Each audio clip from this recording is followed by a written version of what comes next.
ऐसा काम करना कि अल्लाह राज़ी हो जाए, ये तो बड़ी बात थी। लेकिन सहाबा का काम क्या था? ये नहीं अल्लाह राज़ी हो जाए, वो था अल्लाह राज़ी हो जाए और वो भी राज़ी हो जाए अल्लाह से।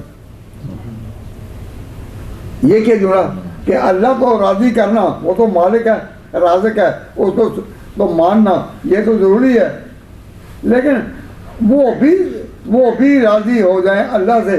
तो अल्लाह को क्या ज़रूरत है कि उनसे कोई राज़ी हो? हम तो कहते हैं कि अल्लाह राज़ी हो किस लिए? हमारी बख्श हो जाए, हमें जहन्नम से बचाए। मोहताज भूखा है, वो तो कहता है मेरा पेट दो भरो। हम तो भूखे हैं कि अल्लाह राज़ी हो जाए, ज़रूरतमंद है, हम कहते हैं अल्लाह राज़ी हो जाए। लेकिन अल्लाह को क्या ज़रूरत है कि सहाबा के बारे में कहे कि वो मुझसे राज़ी हो जाए? मालूम हुआ कि सहाबा इतने ऊंचे मुकाम पर पहुंच चुके थे कि खुदा इनकी रज़ा चाहता था।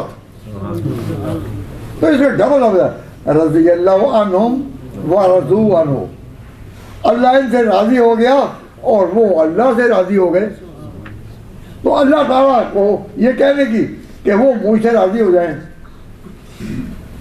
आप इसको सिर्फ सोचें ही, सिर्फ दिमाग में लाएं, तो इंशाअल्लाह आप अपने अंदर एक रोशनी महसूस करेंगे। अंदर, और ये अंदर का जो नूर है वो महसूस होता है जब अंदर आ ही जाए वो।